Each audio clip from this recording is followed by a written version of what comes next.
हाँ जी, good afternoon सबको। सब बढ़िया, सही चल रहा है सब। आ जाओ जी। तो सेल्स ऑफ गुड्स एक्ट हमारा चल रहा है। सेल्स ऑफ गुड्स एक्ट का यूनिट नंबर कौन सा? पहला, unit number 1, sales of goods act. ध्यान से सुनेंगे सब, एक बार रिवाइज कर ले एज यूजुअल, फिर बढ़ते हैं। तो सेल्स ऑफ गुड्स एक्ट जो हमने पढ़ा, शुरू किया, अब एक्टिविटीज थोड़ी सी पीछे बंद कर दो हैं, अभी क्लास में आ जाओ। सेल्स ऑफ गुड्स एक्ट हमारा स्टार्ट हुआ तो सबसे पहले मैंने आपको बताया कि सेल्स ऑफ गुड्स एक्ट का पहले नाम क्या था? Indian sales of goods act. फिर 1963 में इसका नाम इंडियन हटा और अब ये रह गया है सेल्स ऑफ गुड्स एक्ट। ये वाला एक्ट आया था 1 जुलाई 1930 को। असल में ये एक्ट 7th चैप्टर हुआ करता था इंडियन कॉन्ट्रैक्ट एक्ट का। असल में ये एक्ट 7th चैप्टर हुआ करता था इंडियन कॉन्ट्रैक्ट एक्ट का। सेपरेट किया और एक फ्रेश एक्ट बना 1930 में। यहाँ तक ओके था? मैंने कहा हम लोग इस यूनिट के अंदर, सॉरी एक्ट के अंदर यूनिट्स पढ़ने वाले 4। टोटल नंबर ऑफ यूनिट कितने पढ़ेंगे? 4। इन 4 नंबर ऑफ यूनिट में यूनिट नंबर 1 हम लोगों ने शुरू किया। नाम क्या है? Formation of contract of sale. Introduction chapter का नाम है। और देखा जाए तो जो 4 यूनिट है उन चारों यूनिट में सबसे इंपॉर्टेंट यूनिट यही है, यूनिट नंबर 1। एक यूनिट 1 और एक यूनिट 3, वो दोनों इंपॉर्टेंट है। फिर मैंने शुरू किया सर गुड्स का मतलब क्या होता है। तो आप लोगों को याद होगा गुड्स का मतलब क्या होता है। Goods means every kind of movable property except, मतलब छोड़कर, मनी एक्शनेबल क्लेम को, but includes shares, stocks, growing crops, trees which are forming part of land and agreed to severed from the land. Coins मतलब कि जो money है वो goods नहीं होती, लेकिन क्या ओल्ड कॉइन गुड्स होते हैं? ओल्ड कॉइन्स गुड्स माने जाते हैं। एक्शनेबल क्लेम गुड्स नहीं होता। ये ट्रांसफर ऑफ प्रॉपर्टी एक्ट 1882 के अंदर आप लोग पढ़ोगे। कोई समस्या सर? इसके अलावा क्या लैंड बिल्डिंग गुड्स होती है? नहीं, तो ये इमूवेबल प्रॉपर्टी होती है, ये ट्रांसफर ऑफ प्रॉपर्टी एक्ट में जाती है। क्या goodwill, copyright, patent, trademark goods होता है? यस, क्योंकि इसको आप ट्रांसफर कर सकते हो। तो this was the definition of, क्या बताया मैंने? ये डेफिनेशन है। यहाँ तक कोई दिक्कत? फिर इसके बाद हमने शुरू की अगली बात। अभी सिर्फ रिवीजन हो रही है, ठीक है जी? एक मिनट, देख रहा था बैठे हुए आ रहा हूँ या नहीं। ओके दोस्त, मेरे को थोड़ा सा लग रहा था हल्का सा डिस्टर्बेंस है ना, थोड़ा ही। अच्छा, वो क्या कर रहा है? वो दूसरों को कह रहा है खुद ही कर रहा है, दूसरों को कह रहा है। अच्छा आ जाओ। तो फिर मैंने आपको बताया गुड्स का मतलब समझ में आया। अब गुड्स के बाद था टाइप्स ऑफ गुड्स की बात। तो बेटे मेरे गुड्स कितने टाइप के थे? 3 टाइप के। एक होता है एग्जिस्टिंग गुड्स, एक फ्यूचर गुड्स, एक कंटिंजेंट गुड्स। एग्जिस्टिंग गुड्स वो वाले गुड्स होते हैं जो at the time of making contract of sale जो एग्जिस्टेंस में होते हैं, जिनका अस्तित्व होता है। फ्यूचर गुड्स वो वाले गुड्स होते हैं जो at the time of making contract of sale available नहीं होते। और कॉन्टिंजेंट गुड्स वो वाले गुड्स होते हैं जिनका मतलब जिनकी सेल डिपेंड होती है किसी फ्यूचर इवेंट पे। यहाँ एग्जांपल दिया था फिशर का। एक मछली पकड़ने जाता है, जा रहा होता है बंदा, तो उससे कहते हैं कि भाई क्या तू अपनी मछली है मुझे बेचेगा? वो कह रहा बेच तो दूंगा तब जब वो मछली पकड़ में आएगी। इसको बंद करना। बेच तो दूंगा लेकिन कब? जब वो मछली मुझे पकड़ में आ गई। मान ले समंदर के अंदर तूफान आ गया, समंदर में तूफान आ गया, तो क्या मछली बेच सकते हैं? वो कंटिंजेंट गुड्स था। अब एग्जिस्टिंग की जब मैंने बात करी तो एग्जिस्टिंग गुड्स भी कितने टाइप के होते हैं? कितने? कौन कौन से? Specific goods, ascertain goods, unascertain goods. Specific goods वो वाला गुड्स होता है जो at the time of entering contract of sale पहले से आइडेंटिफाइड होता है। तो आपको मैंने एक एप्पल का एग्जांपल दिया था, एप्पल मोबाइल फ़ोन लेने गए थे मैं और मेरा दोस्त, याद है? तो आपको पहले से पता है, जैसे आप में से कई बच्चों को पहले से पता होगा शायद 10th क्लास के बाद ही कि वो लोग कोर्स करेंगे सीए का। कितने हैं यहाँ पर जिनको पहले से प्री डिसाइडेड था? आप सब, कई लोग हैं यहाँ पर जो कि ये सोचते थे कि सीए करेंगे, और बिल्कुल। तो 12th के जैसे ही आप लोगों के पेपर एग्ज़ाम हुए होंगे वैसे ही आपने मोर्चा संभाल लिया होगा, सीधा इंस्टीट्यूट की वेबसाइट पे गए होगे, फिर आपने फॉर्म भरा होगा, फिर पापा को बुलाया होगा क्योंकि आपके बैंक में पैसे नहीं होंगे फिर पापा आए होंगे, उन्होंने पैसे जमा करे होंगे। कुछ आई बात समझ? तो आइडेंटिफाइड है पहले से। अब दूसरा होता है ascertained goods. Ascertained goods पहले ना कॉन्ट्रैक्ट ऑफ सेल में आ जाते हैं, उसके बाद निश्चित करते हैं उस गुड्स को। जैसे कि बल्क में पड़ा हुआ है बहुत सारी लकड़ियाँ, मैं लकड़ियाँ खरीदने जा रहा हूँ, बल्क में एक पूरा का पूरा पेड़ कट के रखा हुआ है। तो मैंने क्या करा, मैंने उससे बात करी सामने वाले पर्सन से जो लकड़ियाँ बेचता है। मैंने कहा भाई एक काम कर, मेरे को लकड़ियाँ चाहिए। कह रहा ये रखी हुई सारी। तो एक काम कर, सारी तोल दे तो बता कितने पैसे हो गए। तो मतलब एक तो बल्क होता है, बल्क में जो गुड्स रखा है उसे क्या बोलते हैं? अननेसेसरी। बल्क में से निकाल कर किसी गुड्स को आप जब खरीद रहे हो तो वह सर्टेन हो गया। तो ये after entering into contract of sale. समझ में आई बात? Okay done. फिर मैंने आपको बताया नेक्स्ट पॉइंट इसका, कॉन्ट्रैक्ट ऑफ सेल का मतलब यही था।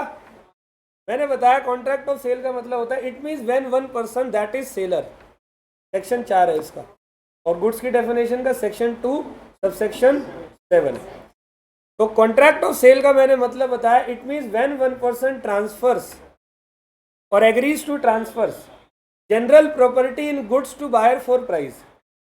मतलब सेल्स ऑफ गुड्स एक्ट में या तो इमीडिएटली सेल हो जाएगी या सेल फ्यूचर में होगी। फिलहाल एग्रीमेंट कर रहे हैं, मतलब एग्रीमेंट टू सेल। सेल या एग्रीमेंट टू सेल, आप जो भी काम कर रहे हो वो काम को जब भी आप करोगे तो उसके अंदर आप जनरल प्रॉपर्टी को ट्रांसफर करने की बात करते हो। और जनरल प्रॉपर्टी का मतलब क्या होता है? ओनरशिप। याद है सबको? ओनरशिप। तो general property means ownership. Ownership दो टाइप की होती है, ये भी बताया था, जनरल और स्पेशल। मैं स्पेशल की बात नहीं कर रहा, मैं इस चैप्टर में सिर्फ और सिर्फ जनरल प्रॉपर्टी की बात करता हूँ। यहाँ तक कोई समस्या थी? गुड्स के रूप में इमूवेबल प्रॉपर्टी नहीं सेल करोगे आप क्या सेल करोगे? मूवेबल मतलब गुड्स। तो गुड्स के रूप में आप ट्रांसफर कर रहे हो, यहाँ तक ओके। बदले में क्या लोगे गुड्स के? प्राइस। प्राइस क्या होता है? Consideration means Latin word quid pro क्यो। अरे ऐसा बोलो ना, पार्टली मोनेटरी भी हो सकता है, पार्टली बार्टर भी हो सकता है, कंसिडरेशन का होना जरूरी है। ये था ना, यही पूछना चाह रहा हूँ, मैं वही नहीं बता रहा, कोई बाकी सब बता के बैठ गए। फिर थी कुछ other formalities of the contract of sale. तो मैंने कहा 4 तरीकों से कॉन्ट्रैक्ट ऑफ सेल पूरा होता है। या तो गुड्स की इमीडिएट डिलीवरी होती है, इमीडिएट पेमेंट, या future delivery, future payment. Immediate delivery, future payment, immediate payment, future delivery. 5वीं कोई बात नहीं हो सकती। डन था यहाँ तक? फिर मैंने आप लोगों के लिए 2 डिफरेंसेस बताए, फिर हमारा क्लास का समय हो गया था, छोड़ दिया फिर मैंने। तो difference number 1, difference between sale and agreement to sale. Sale और एग्रीमेंट टू सेल के बीच का डिफरेंस क्या होता है? बहुत ही अच्छा डिफरेंस है उसका मेरे बेटे। सेल्स में ओनरशिप इमीडिएटली ट्रांसफर होती है by seller to buyer. Agreement to sale में क्योंकि सेल हुई नहीं अभी, तो एग्रीमेंट हुआ है तो ओनरशिप क्यों दे? फ्यूचर में होती है। सेल के अंदर कौन सा गुड्स इन्वॉल्व होता है? क्या फ्यूचर गुड्स की सेल हो सकती है? तो गुड्स ही नहीं है तो सेल कहाँ से करोगे? फ्यूचर गुड्स का सिर्फ एग्रीमेंट होता है। तो सेल में सिर्फ एग्जिस्टिंग गुड्स इन्वॉल्व होता है, और एग्रीमेंट टू सेल में एग्जिस्टिंग भी होता है। और सेल के अंदर कॉन्ट्रैक्ट का नेचर में याद करो, एक नेचर ऑफ कॉन्ट्रैक्ट मैंने आपको on the basis of performance बताया था, unit 1 Indian contract act, executed contract, executory contract. Executed contract means the contract जहाँ परफॉर्मेंस दोनों पार्टी कंप्लीट कर चुकी है। तो सेल में क्या होता है, सेल तभी तो होगी जब परफॉर्मेंस दोनों पार्टी क्या कर चुकी होंगी, कंप्लीट कर चुकी होंगी। और एग्रीमेंट टू सेल का मतलब करने वाली है, फ्यूचर में करेंगी, फिलहाल तो एटीएस बोलते हैं इसको। समझ में आ गई बात। वहाँ एग्जीक्यूटरी होता है, सेल में एग्जीक्यूटेड कॉन्ट्रैक्ट और एग्रीमेंट टू सेल में एग्जीक्यूटरी कॉन्ट्रैक्ट। सेल में सेलर और बायर के बीच में बायर के पास राइट होता है just in rem, means right against, proof भी करके दिखाया था। और बायर के पास एग्रीमेंट टू सेल में राइट होता है जस्ट इन पर्सोने, मतलब राइट अगेंस्ट सेलर ओनली। यहाँ तक ओके था। एक बात और समझाई थी कि मान लो सेल हो चुकी है, गुड्स की कस्टडी सेलर के पास है, कुछ पैसे बायर दे चुका है, बायर इंसॉल्वेंट हो गया, तो अब बायर का लिक्विडेटर सेलर से वो गुड्स रिकवर कर लेगा, जो भी प्रोपोर्शनेट अमाउंट है वो दे देगा। समझ में आई बात। लेकिन एग्रीमेंट टू सेल में लिक्विडेटर गुड्स की रिकवरी नहीं कर सकता इंसॉल्वेंस होने में। क्यों, समझ गए सर? कोई दिक्कत यहाँ तक, कोई प्रॉब्लम? तो ये था हमारा difference between sale and agreement to sale. I am sure ये वाला क्वेश्चन पेपर में आने के चांसेस हद से ज़्यादा है। ठीक है जी, मैं आपको बताता हुआ आ रहा हूँ जब से भी पढ़ा रहा हूँ कि कौन से आने के चांसेस ज़्यादा होते हैं। तो फोकस, वैसे तो मेरा पॉइंट ऑफ व्यू तो ये है कि सर आपको तो 100% सिलेबस पे फोकस करना है, और हम जैसे पढ़ाई करते हैं हमको छोड़ते ही नहीं है। देखा ही होगा आप लोगों को, अब तो बहुत टाइम हो गया है, तो हमने रद्दी भर छोटी छोटी चीज़ों को भी बिल्कुल पकड़ के कैच करके रखा है। हर क्लास रिवीजन करिए। उम्मीद करता हूँ घर पे भी आप लोग ऐसी प्रैक्टिस करो, बहुत अच्छे नंबर आएंगे। अगली बात थी मेरी सेल और हायर परचेज एग्रीमेंट की। तो बेटा हायर परचेज का मतलब होता है रेंटल एग्रीमेंट। कौन सा? मतलब कि क्या फ़र्क है सेल में और हायर परचेज में? तो बहुत फ़र्क है। सेल में गुड्स का मालिक मैं खुद ही बन जाता हूँ इमीडिएटली, और हायर परचेज में लास्ट इंस्टॉलमेंट में, क्योंकि अभी मैंने रेंट पे लिया है। सेल के अंदर गुड्स की कस्टडी हो सकता है आज ट्रांसफर हो जाए, हो सकता है एक हफ्ते बाद हो जाए, लेकिन हायर परचेज में गुड्स की कस्टडी इमीडिएटली ट्रांसफर होगी। हायर परचेज बेटे, सेल नहीं। आप ना 1 रुपये देकर मोबाइल फोन लेने गए, सब सुनना, डॉक्यूमेंट चेक हुए तो वो अप्रूव हो गया, आपने 1 रुपये दे दिए, और उसने कहा कि मोबाइल फ़ोन अगले महीने, अप्रूवल मिल चुकी है। इमेजिन करो अब क्या होगा, फ़ोन लेकर आओगे या नहीं? अबे मैं हायर परचेज का मतलब मैं गया सामान लेने ही हो, तो सामान तो लूँगा। तो कस्टडी इमीडिएटली ट्रांसफ़र होती है हायर परचेज के अंदर। समझ में आ गई बात? कोई दिक्कत? कंस्ट्रक्टिव डिलीवरी थोड़ा सा आगे बढ़ गया तू आज की क्लास में, पहले का नहीं है, मैंने कराया ही नहीं। अभी बुक मेरे में नहीं है ना, अभी आगे कराऊंगा ना सर, आए परेशान हो रहे हो। आज ही की क्लास में होगी, आज ही करवाऊंगा, अभी थोड़ी देर के बाद। उम्मीद है आज हो जाए। ओके, बताएं आगे। अब अगला पॉइंट है राइट टू रीसेल। क्या सेल में बायर गुड्स को रीसेल कर सकता है? वो कुछ भी करे, वो अपने गुड्स में आग लगा दे, वो किसी को गिफ्ट दे दे, वो किसी की पानी की टंकी में छोड़ के आ जाए, वो कुछ भी करे, उसका खुद का गुड्स है। लेकिन क्या हायर परचेज में किसी को रीसेल कर सकता है? अरे मैं मालिक ही नहीं हूँ तो मैं बेचूंगा कैसे? समझ में आई बात? और क्या जनरली बायर सेलर को गुड्स रिटर्न कर सकता है? बायर सेलर को जनरली नहीं कर सकता, जनरली नहीं कर सकता। लेकिन हायर परचेज में जब जागो तब सवेरा, जब मन करे रिटर्न करके आ जाओ। सामने वाला फालतू ही नहीं बोलेगा। क्यों? क्योंकि तुमसे सामने वाला महीने क्वार्टरली या जो भी है उसका रेंट ले रहा है। तो यहाँ तक हमारी क्लास हुई थी। डन? क्या कोई दिक्कत? कैसा लग रहा है सेल्स ऑफ गुड्स एक्ट? बढ़िया, कॉन्ट्रैक्ट एक्ट की तरह ही है। ओके, बिल्कुल ऐसी फिंगर्स पे रखनी है, 5 के 5 चैप्टर, बिल्कुल ऐसा होना चाहिए। एट द एंड एग्जाम के टाइम पे बिल्कुल दिमाग में आओ, फटाफट कलम चलनी चाहिए, बस रुकना नहीं है एक क्वेश्चन पे भी। जो ऑप्शंस होते हैं ना, हम लोग जब पेपर देते हैं, मैं अपने बच्चों से हमेशा बोलता हूँ कि आप, मेरे बच्चे ये ज़्यादा लंबा चला गया भाई। बेटे जितना टाइम लगता है उतना ही लगेगा।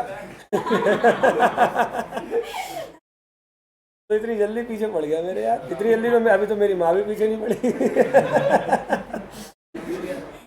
भूल गया था, चल फाइन, ओके।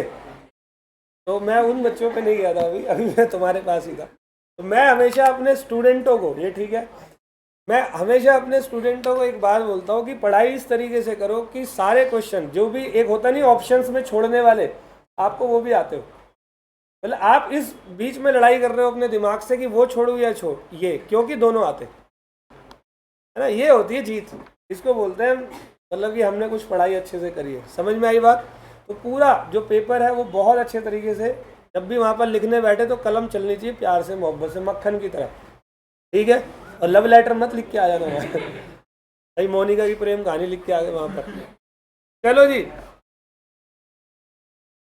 मेरे पास बटन ही नहीं है भाई, कर देगा भाई कोई। ठंड लग रही है भाई, स्वेटर पहन के आ जाएगा। कर दो बंद कर दो भाई, पंखा बंद कर दो भाई, परेशान हो रहा है। परेशान नहीं होना बिल्कुल। चलो जी, अब आज की क्लास को शुरू करते हैं।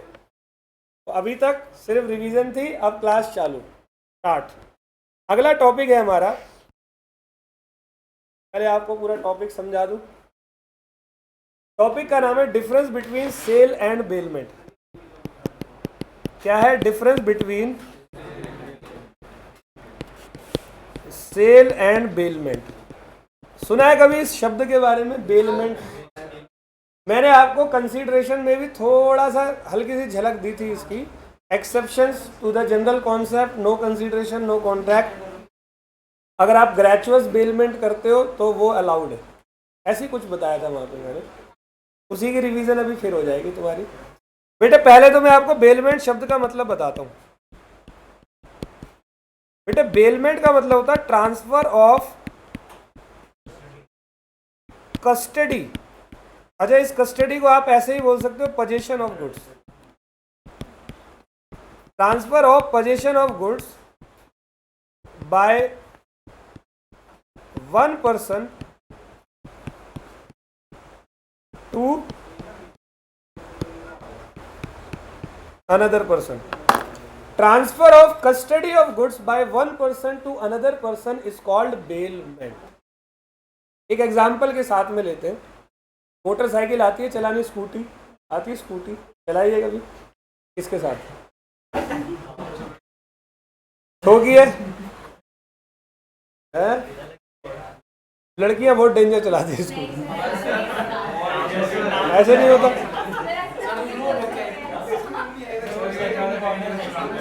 आजा आ जाओ भाई, आ जाओ।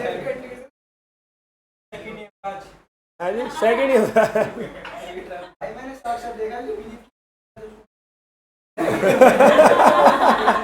चलो आ जाओ क्लास में आओ, पहले इधर आओ। अच्छा, एक बंदा गया भाई जज के सामने, बोला कि इसने स्कूटी ठोक दी मेरे को। जज भी कह रहा भाई तो बीच सड़क में क्या कर रहा था? कह रहा बाहर में जाए, बीच सड़क में पार्क में सो रहा था। मैं तो पार्क में सो रहा था भाई। तो आओ जी, अभी क्या है, स्कूटी किस किस के घर में? सबके घर में है, एक आधे के घर में, तेरे घर में, तेरा मान लेते भाई। कौन सी स्कूटी है? जुपिटर। तो कभी सर्विस कराने गया स्कूटी की? पापा ले जाते, तू कभी नहीं गया? झूठे मुंह यहाँ बोल देता, एग्जाम्पल दे देता। अच्छा, ये भाई गया हुआ है। तो स्कूटी की सर्विस, मान ले स्कूटी है वो 500, 800, 1000 किलोमीटर चलाई, तो अब सर्विस की डिमांड करती है। तो तू सर्विस कराने किसके पास जाएगा? डॉक्टर के पास है? किसके पास?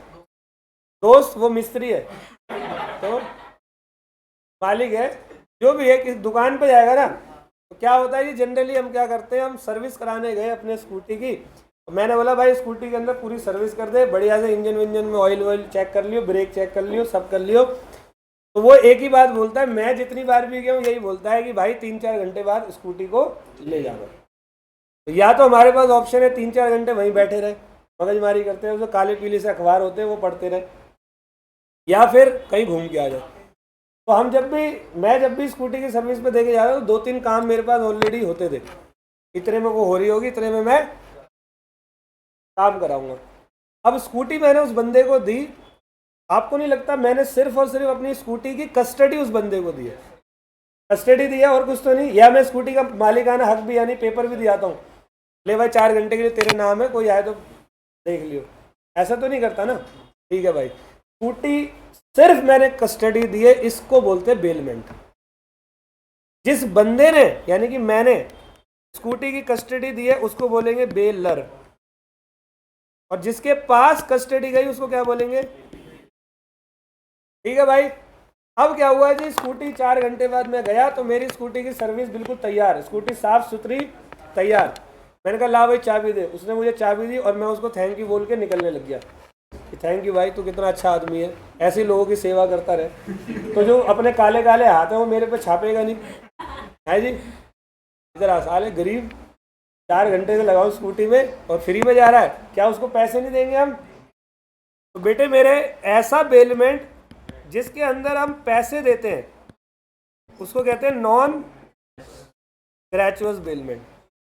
एक तो बेलमेंट नॉन ग्रेचुअस होती है, अब एक बेलमेंट ग्रेचुअस भी होती है। जैसे अब मान लो कि तुम लोग, तुम में से कोई, तू ही भाई, तो नहीं गुड्स नहीं होता, इधर सुनो, अभी तुम क्या होते हैं होता है वैसे गुड्स वो भी।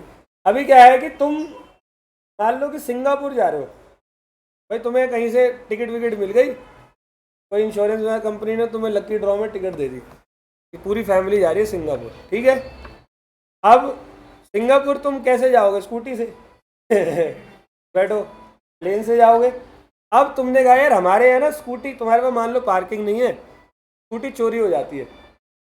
अब तुमने क्या करा, वो स्कूटी अपने दोस्त को, 1 हफ्ते के लिए सिंगापुर जा रहे हो, 1 हफ्ते के लिए अपने दोस्त के यहाँ पर रख के आ गए कि भाई थोड़ा ख्याल रखियो स्कूटी का, कभी मत रखना दोस्तों के पास, वो बर्बाद कर देते गाड़ी। ठीक है, वो बाथरूम में जाएंगे स्कूटी लेके जाएंगे तो अभी तूने 1 हफ्ते के लिए स्कूटी को वहाँ पर रखा।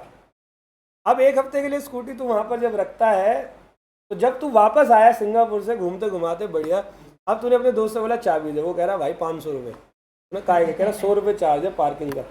ठीक है, तो तुम्हें ही लगता है कि तुम्हें उसको वहीं पर ठोकना चाहिए? भाई तेरा मित्र है, पैसे मांगेगा, लेकिन है तो ये भी बेलमेंट। तो वो जो बेलमेंट था वो क्या था? तो बेलमेंट होता है ग्रेचुअस भी और, अच्छा सेल क्या होती है? ग्रेचुअस या नॉन ग्रेचुअस? सेल में ओनरशिप कब ट्रांसफर होती है? जब पैसा हाथ में आ जाए? नहीं, कभी भी सेल में पैसा आना और ना आना डिपेंड नहीं होता। सेल में ओनरशिप, अभी थोड़ी देर पहले बताया नहीं, इमीडिएटली ट्रांसफर होती है। सेल हो गई ना तो ओनरशिप दे दो। बेलमेंट में ओनरशिप कब ट्रांसफर होती है? बेलमेंट में ओनरशिप का सवाल ही पैदा नहीं होता, नॉट एप्लीकेबल। सेल में गुड्स की कस्टडी हो सकता है फ्यूचर में भी दे दे, लेकिन बेलमेंट तो बना ही कस्टडी को देने के लिए, तो वो इमीडिएटली दे देते। सेल पे लगता है सेल्स ऑफ गुड्स एक्ट 1930। और बेटा बेलमेंट ना, बेलमेंट एक स्पेशल कॉन्ट्रैक्ट होता है। ये इंडियन कॉन्ट्रैक्ट एक्ट का, इंडियन कॉन्ट्रैक्ट एक्ट जो आप लोगों ने अभी पढ़ा है वो एक जनरल कॉन्ट्रैक्ट है, 6 यूनिट। इसके अलावा एक इंडियन कॉन्ट्रैक्ट एक्ट का स्पेशल कॉन्ट्रैक्ट भी है, जो कि आप लोगों के अब सिलेबस से इंटर में था, अब वो हटा दिया। इंस्टीट्यूट ने नया सिलेबस लॉन्च कराया ना सीए इंटर में, तो जब आप सीए इंटर में पहुंचोगे तो आपको नया सिलेबस पढ़ने को मिलेगा, जिसमें इंडियन कॉन्ट्रैक्ट एक्ट का वो वाला हिस्सा अब नहीं है, बट अभी तक था। वहाँ एक टॉपिक था बेलमेंट, जो इंडियन कॉन्ट्रैक्ट एक्ट में पढ़ते थे। मतलब बेलमेंट इंडियन कॉन्ट्रैक्ट एक्ट का पार्ट है। सेल्स ऑफ गुड्स एक्ट का, सेल्स में ओनरशिप इमीडिएटली ट्रांसफर होती है, बेलमेंट में इमीडिएटली नहीं होती, बेलमेंट में एप्लीकेबल ही नहीं होता। सेल ऑलवेज नॉन ग्रेचुअस होता है, बेलमेंट ग्रेचुअस भी हो सकता है और नॉन ग्रेचुअस भी हो सकता है। समझ में आ गई बात? सेल में बायर गुड्स को रीसेल कर सकता है, बेलमेंट में क्या बेली गुड्स को बेच सकता है किसी को? उसका है ही नहीं वो। समझ गए? तो ये है हमारा difference between sale and bailment. आया समझ में? अब जरा देखते हैं इसको एक बार। हाँ, बेलर ओनर होना चाहिए। नहीं, मैं उसी गुड्स को किसी को गिरवी कह रहा हूँ, कस्टडी दे के आऊँगा जिसका मैं ओनर हूँ। समझ में आई बात? ओके, अब देखो यहां पर है topic difference between sale and bailment. तो बेलमेंट का मतलब it means depositing goods into safe custody of another person either with charge और, बेटे विद चार्ज जो हो गया वो हो गया नॉन ग्रेचुअस, और विदाउट चार्ज क्या हो गया? ग्रेचुअस। सही है? एग्जाम्पल है for safe custody of goods और फॉर रिपेयर ऑफ गुड्स, जो स्कूटी देकर आए थे। यहां पर इन्होंने एक डिफरेंस बताया हुआ है, वो डिफरेंस क्या है? हल्का धुंधला होगा, कोई बात नहीं, मैं बोल देता हूं। ट्रांसफर ऑफ ओनरशिप सेल में होती है इमीडिएटली, और बेलमेंट में इस पे नॉट एप्लीकेबल है, not. Transfer of custody sale में गुड्स की पोजीशन जरूरी नहीं है कि इमीडिएटली ही ट्रांसफर हो, फ्यूचर में भी हो सकती है, मे और may not be transfer immediately, but bailment में पोजीशन इमीडिएटली ही ट्रांसफर होती है। भाई बेलमेंट टॉपिक बना ही पोजीशन को इमीडिएटली ट्रांसफर करने के लिए है। समझ में आ गई बात? सेल ऑलवेज आपकी नॉन ग्रेचुअस होगी, और बेलमेंट में भी ग्रेचुअस और में भी नॉन ग्रेचुअस। जैसे कि पार्किंग, कई जगह पर आप गाड़ी पार्क कर कर आते हो तो वो पेड पार्किंग होती है, और कई जगह पर आप गाड़ी पार्क करके आओ लेकिन paid parking free of cost. समझ में आई बात?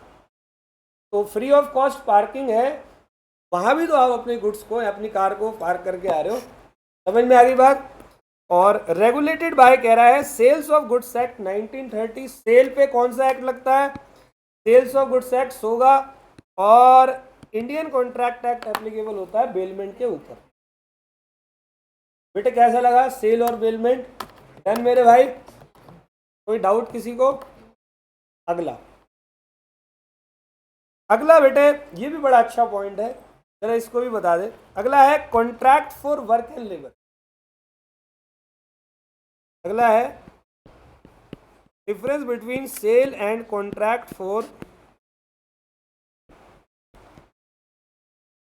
वर्क एंड लेबर या वर्क एंड मटेरियल। इसको थोड़ा मेरे को समझाना है, ज़्यादा तो मैं सब कुछ ही हूँ, तो थोड़ा अलग से तरीके से ध्यान से सुनना। Contract for work and labour क्या होता है, कोई बताएगा? जैसे कि कोई एक पेंटर है, पेंटर का नाम है एम.एफ. हुसैन, नाम सुना है? बहुत फेमस पेंटर। एम.एफ. हुसैन को मान लो किसी मिस्टर एस ने अपने पास बुलाया कि भाई तू मेरे घर पे आ और पेंटिंग बना, ठीक है? तो एम.एफ. हुसैन ने इसको बोला भाई मेरी पेंटिंग का चार्ज है 50 लाख, होगा? एम.एफ. हुसैन है भाई, हल्के में ले रहे हो? तो एम.एफ. हुसैन पेंटिंग बनाने चला, वहां पहुंचा, और इसने खुद का कैनवेस यूज किया। कैनवेस क्या होता है? वो जो बनाने के लिए जो चीजें होती है, तो 10-1 हज़ार रुपए का वो भी था। तो जब बिल जनरेट किया एम.एफ. हुसैन ने, तो बिल क्या था? 50 लाख रुपए प्लस 10,000 रुपये। तो एक बात भाई, क्या है, कोई दिक्कत है क्या? आज कोई प्रॉब्लम है? 3 बार बोल चुका हूं। हाँ जी, तो एम.एफ. हुसैन ने बिल जनरेट किया 50 लाख प्लस 10,000। अब आप एक बात बताओ, 50 लाख की तो इस बंदे ने यहाँ पर सर्विस दी, और 10,000 रुपये का उसने ऑन कैनवेस एक तरीके से सेल किया है, उसी के काम में लगाया ना, सेल किया। तो बताओ अब एंटायर ट्रांजेक्शन को मैं सेल मानूं या सर्विस मानूं? क्यों? सर्विसेज की वैल्यू ज़्यादा है। मतलब यहाँ पर बंदे का देख, ये जो पेंटर है ये ओन वर्क एंड लेबर है या नहीं है? जब भी किसी कॉन्ट्रैक्ट में वर्क एंड लेबर की वैल्यू ज़्यादा है, सेल की कम है, तो एंटायर ट्रांजेक्शन को ना आप सेल नहीं मानोगे, आप वर्क एंड लेबर मानोगे। एक एग्जांपल दे दिया जाए, और आप लोगों को मैं पढ़ाता हूँ, ठीक है, तो जो मेरी क्लासेस हैं, एक्चुअली में मेरा काम आपको सर्विसेज देना है या कुछ बेचना है। बेचा है कभी आज तक बाहर तुम्हें रुमाल जुराब बेचते हुए मिला हूँ कहीं? और कोने में फ्रूटी बेच रहा हूँ ले लेके 10 रुपये 10 रुपये 10 रुपये 10 रुपये, देखा है कभी ऐसे? मेरा काम क्या है? सर्विसेज देना। अच्छा, इसी टीचिंग के दौरान हम लोग अपनी किताबें भी सेल कर देते हैं। कुछ बुक्स आती हैं, तो मैं बुक्स भी, मान लो कि आपको मैंने कुछ 500 रुपये की एक कोई किताब है, वो आपको सेल कर दी, फी आपकी टोटल फॉर एग्जांपल 25,000 रुपये आपकी फ़ी है। लेकिन मैंने एक अलग से during the lecture, during the course एक किताब है जो कि मैंने कहा भाई आप लोगों को ये 500 रुपये की किताब है, कॉस्ट 500 की है, ये आपको खरीदनी है। तो आप लोगों ने मुझसे वो 500 रुपये की किताब भी खरीद ली। तो अब जो आपका और मेरा कॉन्ट्रैक्ट है, उनमें दोनों में इसको सेल बोलूँ या सर्विस, एंटायर ट्रांजेक्शन को मैं वर्क एंड लेबर मानूंगा, वर्क एंड मटेरियल मानूंगा। तो समझ में आई बात? अब इसको ना एक शब्द में कंक्लूड करता हूँ समझने के लिए। जब भी वैल्यू सेल की ज़्यादा हो तो सेल, यानी कि गुड्स की वैल्यू ज़्यादा हो तो सेल, और जब सर्विसेज की वैल्यू सेल से ज़्यादा हो तो टोटल ट्रांजेक्शन को contract for work and material या वर्क एंड लेबर मानेंगे। और ये चीज़ पता उन्हीं पे बेस्ड है जिस पर बंदा पर्सनल स्किल लगाता है, जिस पर, जैसे टीचिंग पर्सनल स्किल पे बेस्ड है। अब मैं अपने छोटे भाई को भेज दूँ, जरा एक क्लास ले ले, मैं आ रहा हूँ घूम के कहीं, क्या ही पढ़ाएगा तुम्हें वो? यही गोल चक्कर में आए, बोले बेटा आजा पत्ते खेलते हैं हो गया काम। नंदनी कहेगी दुग्गी बात 500 की समझ गए? तो जी वो पर्सनल स्किल पे बेस्ड है, तो ये काम मैं ही कर सकता हूँ। पेंटर, मैंने MF हुसैन का नाम ही क्यों लिया भाई? पेंटिंग का काम पर्सनल स्किल पे ही बेस्ड होता है। तुम में से आती है किसी को पेंटिंग? थोड़ी बहुत आती है। और मैं तो एक ही चीज़ बनाता हूँ, मेरे को बचपन से एक ही चीज़ आती है बनाने के लिए। एक तो हम बनाते हैं घर, ठीक है जी, बन गया घर, हो गया। एक इंसान आता है तो 2 तरीक़ों से बना सकता हूँ, अब जो भी है मुझे नहीं पता, ठीक है जी। ये पॉकेट आ गई, 5 रुपये रख दिए इस पर, ठीक है जी, बस। अच्छा हाँ, वो तो चोरी हो जाएगी, सॉरी, ठीक है नहीं चोरी होगी नहीं, 5 रुपये तो यहाँ रखे और एक भाई पेड़ बनाना आता है, 2 चिड़ी, सही है। अब अपने को तो यही आता है। अब कोई मेरे को बुलाएगा पेंटिंग करने के लिए कि आ जा भाई पेंटिंग कंपटीशन है, तू आ जा, गाली उड़ देगा, समझ गए? तो अपने को यही आता है 8% में। लेकिन कई लोग हैं जो बहुत बड़े बड़े लेवल के पेंटर हैं, तो उनको बुलाया जाता है, तो वो ड्यूरिंग द पेंटिंग वो अपनी कोई चीज़ भी सेल कर देते हैं। तो एंटायर ट्रांजेक्शन को सेल नहीं मानेंगे, contract for work and labour मानेंगे। समझ में आई बात? पढ़ ले इसको। तो ये कह रहा है मीनिंग बेटा, सेल में प्रॉपर्टी यानी कि ओनरशिप सेलर टू बायर होती है, और contract for work and labour में it is contract for performing certain work, ये किसी काम को परफॉर्म करने का कॉन्ट्रैक्ट होता है। जैसे ज्वेलर के पास होते हैं ना जॉब वर्कर्स, सुनार जो होते हैं चीज़ों के, जैसे इसकी शेप जो भी जिसने भी दी होगी, वो एक जॉब वर्कर ने अपना टैलेंट यूज़ किया होगा, तो वहाँ कुछ सेल वेल नहीं हुई है, उसने सिर्फ सर्विसेज दी है अपनी। दूसरा कह रहा है एक्ट इन्वॉल्व, तो बेटे सेल में डिलीवरी ऑफ गुड्स होता है, सेल में गुड्स की डिलीवरी होती है, और वर्क एंड लेबर में अपनी स्किल और लेबर का प्रदर्शन होता है। अभी मैं क्या कर रहा हूँ तुम्हारे सामने, कुछ डिलीवर्ड कर रहा हूँ क्या मेरे शब्द तुम्हें गुल्लक में नजर आ रहे हैं? कहीं पर रख रहे हो उठा के, सारे जमीन पे चल रही है यहाँ, नहीं ना? तो आपको मैं अपनी पर्सनल स्किल डिलीवर कर रहा हूँ, यहाँ तक ओके? और सेल में मैं गुड्स की डिलीवरी करता हूँ। अगला कह रहा है एग्जाम्पल, तो E owns 100 bags of rice and sell it to J for ₹3000 by giving possession of the rice bag. या इसने क्या करा, ई ने 100 बैग 3000 रुपये में किसको दे दिए? किसी जे को, सही है। और दूसरी साइड कह रहा है X commission Y an artist to paint a portrait for $200 and use his own canvas. समझ में आई बात? क्लियर है? कोई दिक्कत? तो बेटे अब ये टॉपिक हमारा कंप्लीट हुआ। तो मैं आपको बताता हूँ इस यूनिट को, वैसे तो एक पूरा एक यूनिट ही है, इसको मैं 2 हिस्सों में पढ़ाता हूँ। हिस्सा कुछ नहीं है, बस एक बंटवारा कर रहा हूँ माइंड का। एक हिस्सा अभी हमने कंप्लीट किया है जिसमें कुछ मीनिंग, टाइप्स ऑफ गुड्स और कुछ डिफरेंसेस थे। अब एक दूसरा हिस्सा है जो कि हल्का सा बहुत ही हल्का सा टिपिकल टाइप है। टिपिकल होने नहीं दूंगा, वादा करता हूँ। बहुत अच्छे तरीके से तुम्हारे जैसे पिछला है फिंगर्स पे, वैसे ये भी होगा। तो अगला टॉपिक आप लोगों का क्या है, क्योंकि हम सेल्स ऑफ गुड्स एक्ट पढ़ रहे हैं, तो सेल्स ऑफ गुड्स एक्ट में सेलर ने बायर से प्राइस ले लिया। तो प्राइस ले लिया तो अब भाई गुड्स की डिलीवरी भी तो सेलर बायर को करेगा या नहीं करेगा? तो ये टॉपिक है डिलीवरी ऑफ गुड्स का मतलब क्या होता है।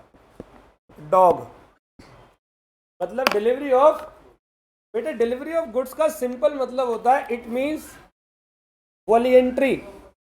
वॉलंटरी मतलब अपनी इच्छा के अनुसार transfer of possession of goods. Possession मतलब होता है कस्टडी। तो delivery of goods means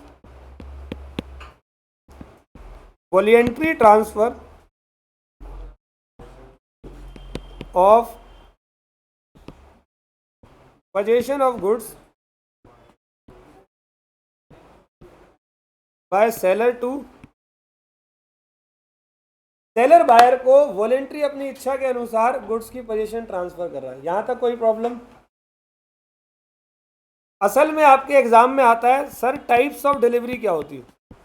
types of dog मतलब डिलीवरी ऑफ गुड्स के कितने टाइप होते हैं। तो ये 3 टाइप की डिलीवरी ऑफ गुड्स होती है। ध्यान से सुनना, पहली वाली आसान है, दूसरी और तीसरा समझना है। एक तो होती है बेटे एक्चुअल डिलीवरी ऑफ गुड्स, एक होता है एक्चुअल। एक्चुअल का सिंपल मतलब है सेलर खड़ा है, बायर खड़ा है, बायर ने सेलर को प्राइस पे किया, सेलर ने इमीडिएटली उसको क्या दे दिया, उठाया गुड्स।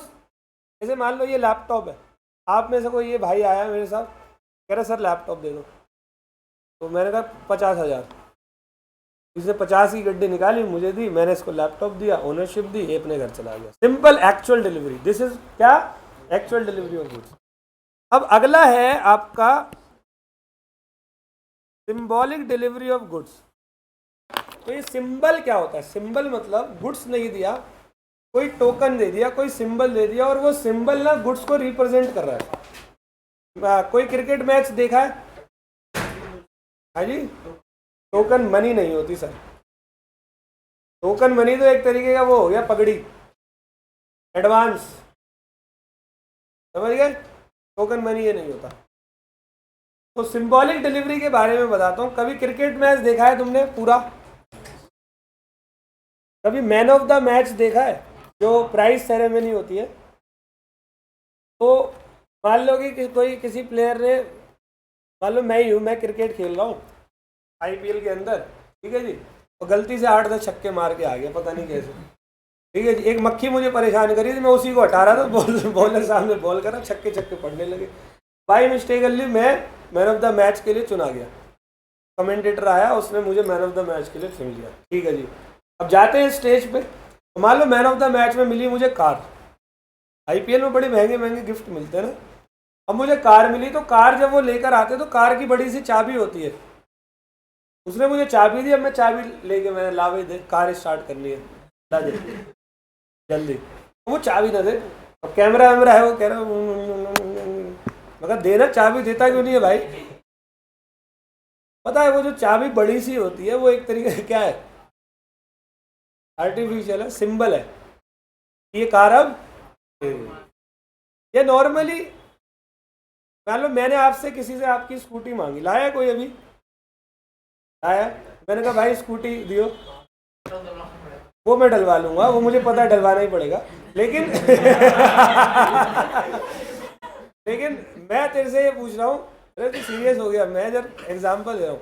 अब देख, मैंने इससे मांगी स्कूटी, इसने जेब से चाबी निकाल के दी, नहीं तो हो सकता है ये करता, पहले उठता, गेट खोल के बाहर जाता, हनुमान जी की तरह स्कूटी उठाता और लेकर यहाँ रख देगा, लो सर आपने मांगी थी, ये पकड़ो स्कूटी। क्या तूने ऐसा किया? क्यों नहीं किया?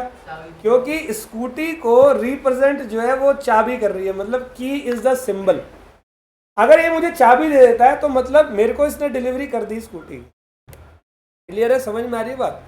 जैसे किसी मेले वेले में जाते हो, अभी तो खैर ये थोड़े से कम हो गए हैं बट अभी भी हैं कई मेले। जो दिल्ली में सीआर पार्क है वहाँ लगता है वो दुर्गा पूजा का मेला, ठीक है।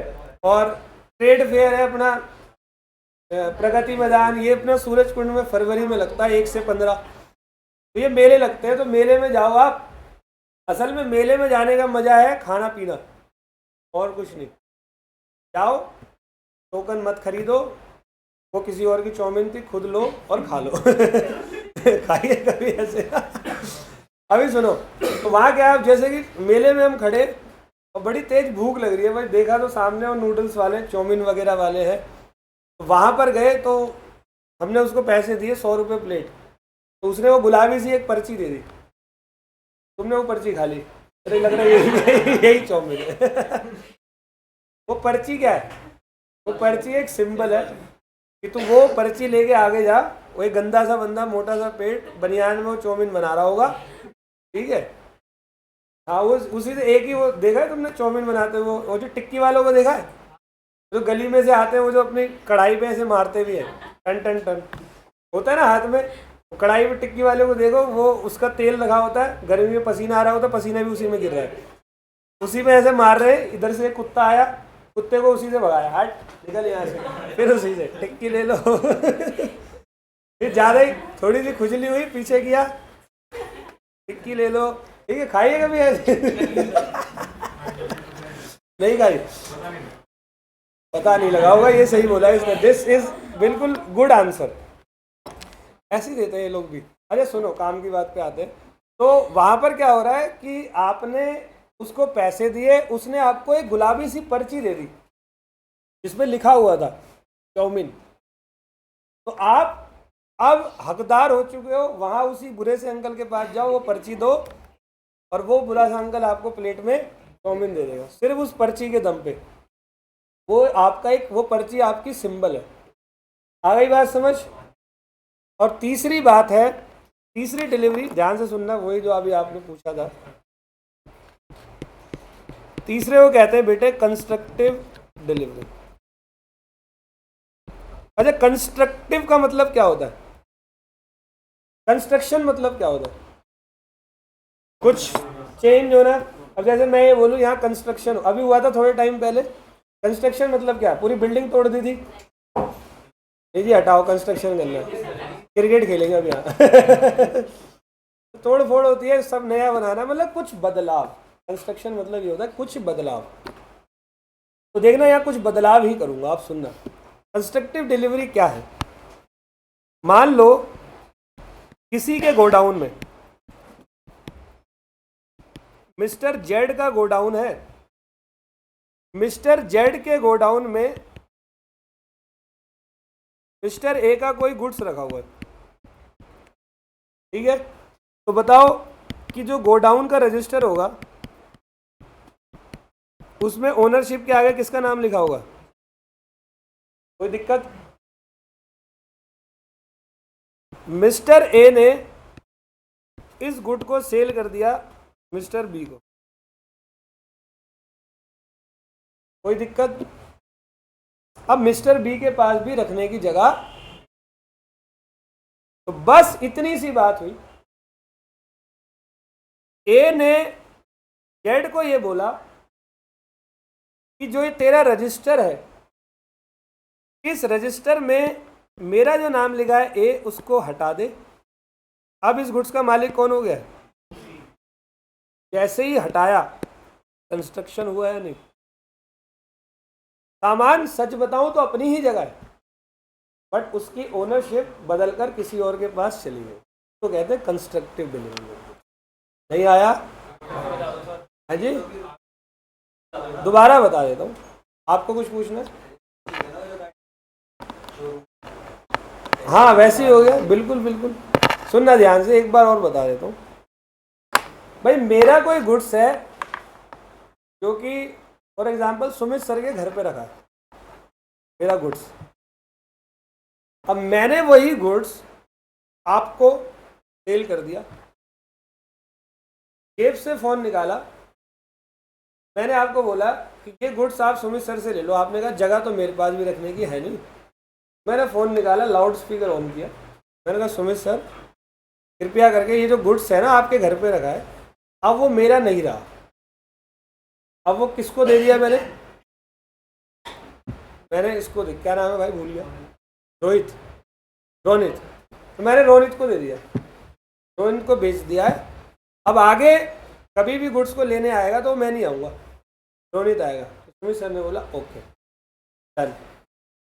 तो बस यानी कि सुमित सर की डायरी में मेरा नाम चढ़ा होगा, लेकिन वो नाम कट कर, अब जैसे ही कटा कंस्ट्रक्शन हो गया, रोनित का लिख दिया। और यहाँ पर लेकिन जो गोडाउन वाला पर्सन है उसकी एक्नॉलेजमेंट बहुत ज़रूरी है। करवा दी ना एक्नॉलेजमेंट, और इस एग्जाम्पल में भी करवाई एक्नॉलेजमेंट या नहीं? This is called constructive. किसी को कोई डाउट? ओके पढ़ लेते हैं। अब बेटे delivery of goods and its types क्या कह रहा है, जरा देख लो इसको।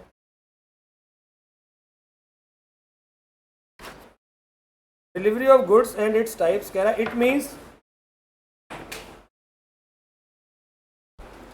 वॉलियंट्री। बेटे voluntary transfer of possession of goods from seller to buyer और हिज, हम एजेंट को भी दे देते हैं।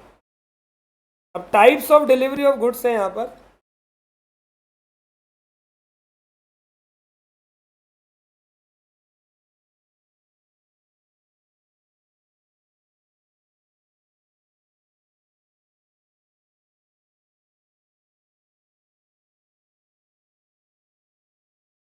Types of delivery of goods है, तो एक होती है बेटे एक्चुअल डिलीवरी ऑफ गुड्स। कह रहा when the goods handed over by seller physically to the buyer और his agent.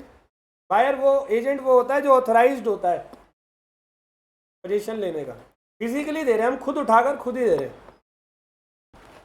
Symbolic delivery takes place when the means of obtaining position is handed over to the buyer. Means मतलब position का मतलब, अब जैसे scooty है, बेशक मुझे दे दे चाबी ना दे, स्कूटी यहाँ रख गया चाबी ले गया, अब क्या करूँ वहाँ पर स्कूटी में बैठ के फोटो खिंचवाऊँ? कह रहा means of obtaining position is handed over to the buyer simply delivery of token which represent the, token की डिलीवरी गुड्स को रिप्रेजेंट कर रही है। तो एग्जाम्पल है एक truck it delivered symbolically by handling over its keys to the buyer. कोई truck deliver करना है तो उस बंदे को चाबी दे दी, तो चाबी का मतलब वही है कि ट्रक पूरा लाद के थोड़ी सर पे देंगे ले भाई। Delivery of the keys of A godown is symbolic delivery of goods. मान लो एक गोडाउन की चाबी मैंने तुम्हें दे दी, वो भी एक सिंबल ही हो गया। अगला है कंस्ट्रक्टिव डिलीवरी ऑफ गुड्स, जरा इसको सुनना। व्हेन थर्ड पार्टी एक्नॉलेज, तो वहां मिस्टर जेड ने मिस्टर बी को क्या करा? एक्नॉलेज किया to the buyer that he is keeping the goods of seller for delivery to the buyer, then it is called. वो जो गाड़ियों के शोरूम में आपने बताया वो यही होता है, गाड़ियों के शोरूम में यही होता है सारी चीज़। समझ में आ गई बात? तो इसका एग्जाम्पल मैंने अभी आपको दिया जो है ना एग्जाम्पल, वो सेम यही वाला है, गेहूं का एग्जाम्पल है। चलो जी,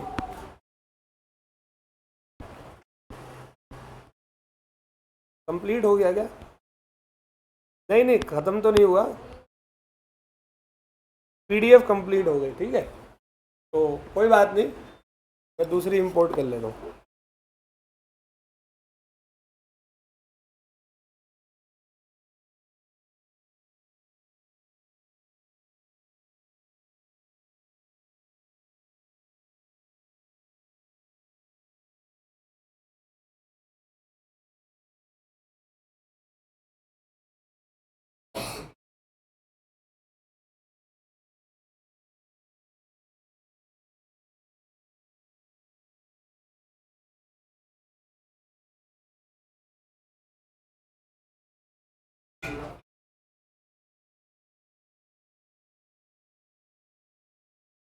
आ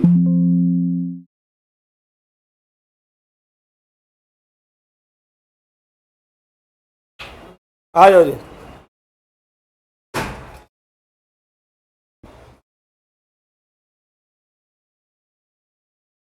तुम भाई मोबाइल क्यों चला रहे हो?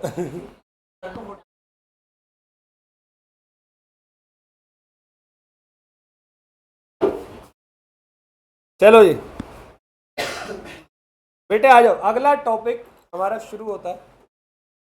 अब अगले टॉपिक का नाम है डॉक्यूमेंट ऑफ टाइटल। क्या है डॉक्यूमेंट ऑफ टाइटल? जरा ध्यान से सुनना। डॉक्यूमेंट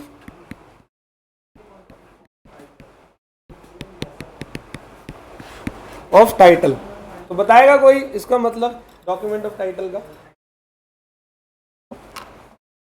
बेटे टाइटल मतलब होता है ओनरशिप। हम लोग क्या इस चैप्टर में पढ़ रहे हैं? जनरल प्रॉपर्टी ट्रांसफर कर रहे हैं ना।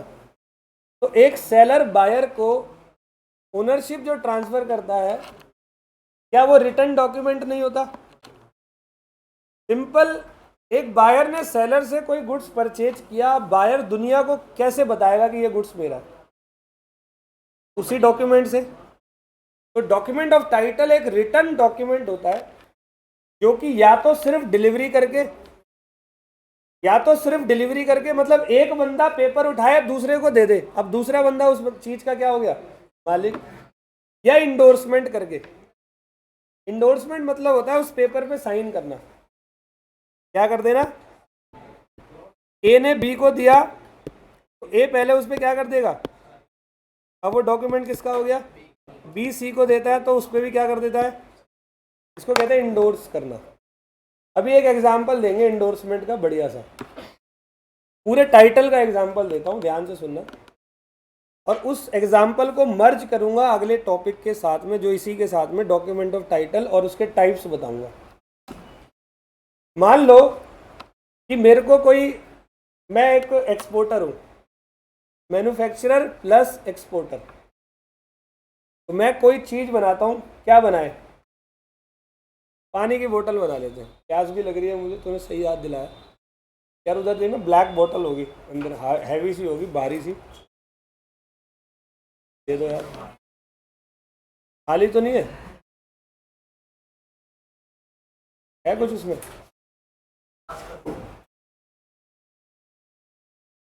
थैंक यू भाई। है तो सही सामान।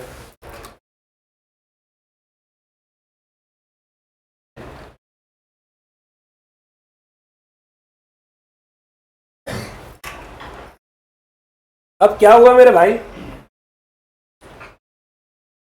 मान लो मैं एक्सपोर्टर हूं, मैं एक सामान, मुझे एक ऑर्डर आया सिंगापुर से, बोतल बनाते हैं ये पानी की बोतल्स, ये वाली, ठीक है जी। ये वाली बोतल मैं बनाता हूँ और बहुत ही हैवी बोतल है, किसी के सर पे मार दी तो मृत्यु निश्चित है, ठीक है। हाँ जी सीरियसली, ठीक है। मेरी है ही नहीं, मैडम की है, मैं भी ले आऊँ घर पे, ठीक है। अभी इस बोतल का ऑर्डर सिंगापुर से मेरे पास आया कि भाई 1,00,000 बॉटल्स हमें चाहिए। मैंने कहा डन। अब वो बोतल पहले अपनी कंपनी में मैन्युफैक्चर करी, मैन्युफैक्चर हो चुकी है, अब वो सिंगापुर भेजनी है। तो कैसे भेजे बेटे? तेरी स्कूटी में ला दे, तो पानी के थ्रू, पानी में फेंक दो, वो बह के चली जाएगी। तो कार्गो मतलब शिप के माध्यम से। तो शिप कहाँ है बताओ? दिल्ली में बैठे हैं, बताओ कहाँ है? यहाँ समंदर का है, नोएडा में। या तो कैलकाटा जाओ, या बम्बई जाओ, या केरल जाओ, तमिलनाडु साइड में मतलब, या गोवा जाओ। इसी बहाने 2-4 बियर भी मार लेना। बड़ी सस्ती मिलती है वहाँ, है ना? अच्छा मैं पीता नहीं भाई, मैं सिर्फ ऐसे ही बोल रहा हूँ, कहीं मेरे ऊपर इल्जाम बेटे, क्योंकि सास भी कभी बहू थी, टीचर भी कभी स्टूडेंट था, पुराना जमाना भी एक था, ठीक है।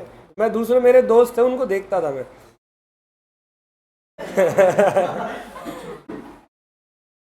पहले नहीं, पहले मैं भी थोड़ा बहुत लगा देता हूँ, फिर बदनाम हो गया, मैंने कहा आप छोड़ देते।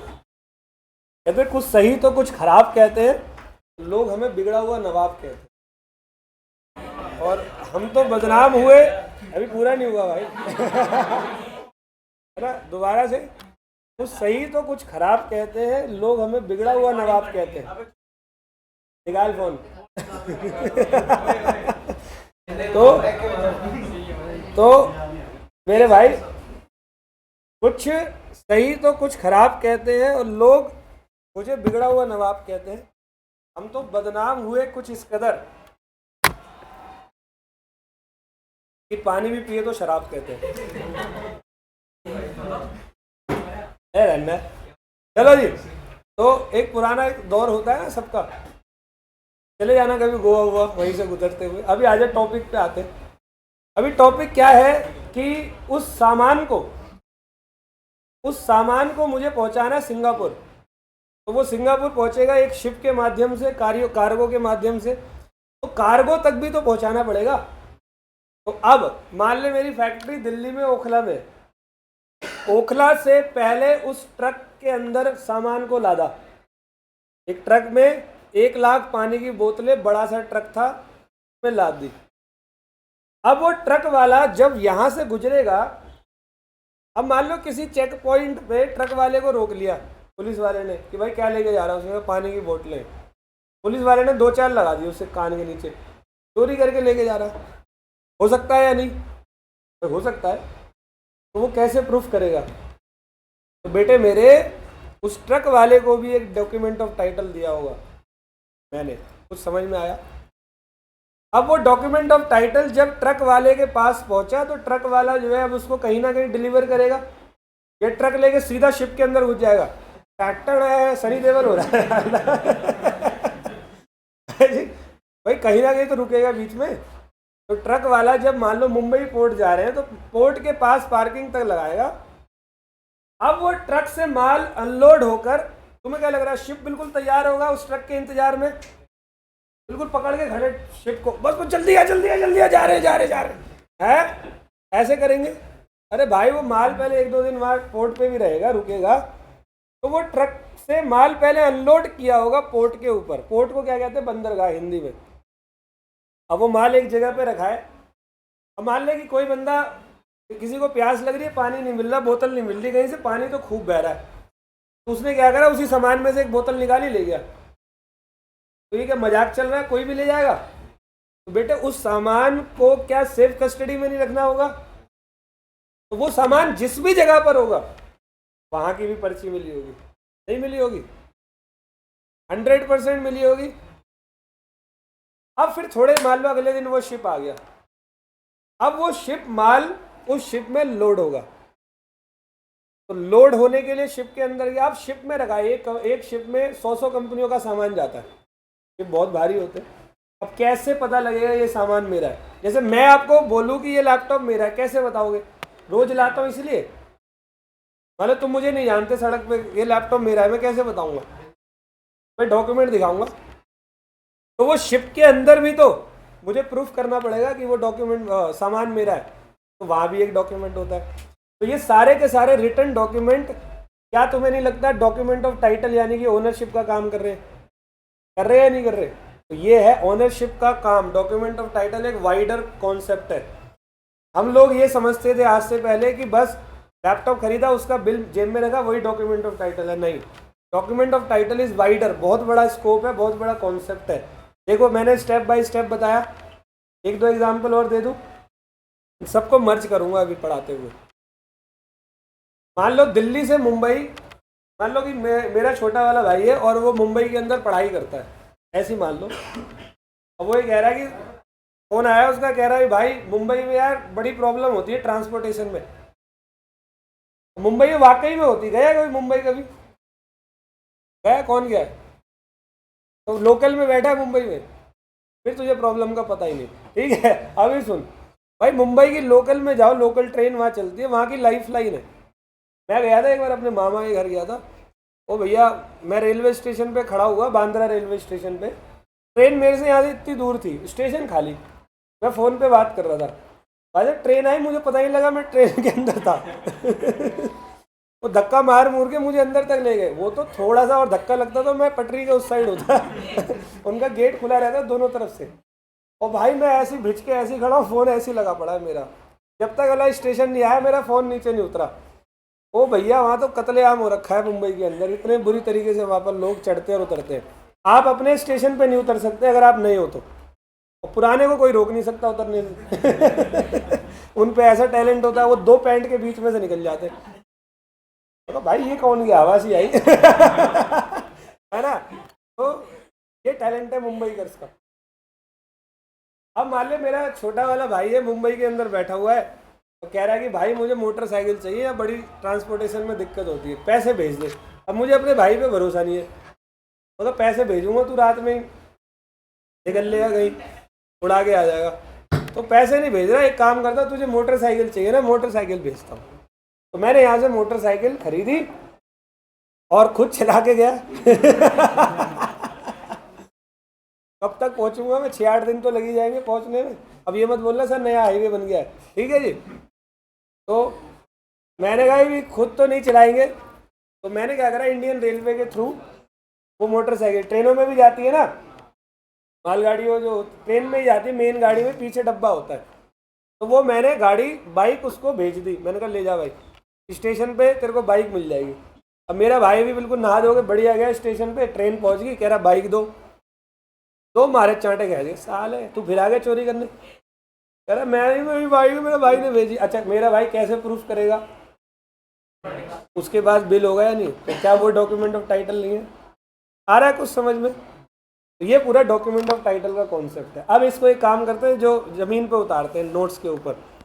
बेटे मेरे लिखा हुआ है डॉक्यूमेंट ऑफ टाइटल का मतलब, कह रहा है meaning of document of title, कह रहा है it means a written document which is transferable by delivery or endorsement of it. Transferable by delivery का मतलब, जैसे आप अपना लैपटॉप बेचो मुझे, तो बस पेपर दे दोगे अपना।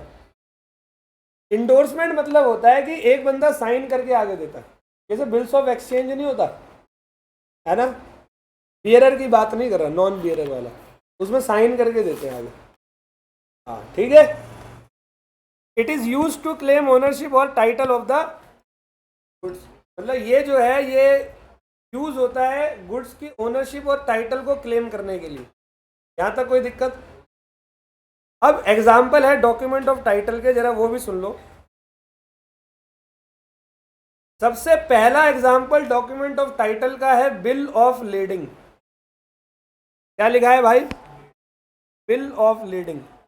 तो बेटे ये जो कहानी बताई है ना तुम्हें पूरी की पूरी, वो शिप तक पहुंचाया था ना, शिप के अंदर जो सामान रखा होता है उस डॉक्यूमेंट को कहते हैं बिल ऑफ।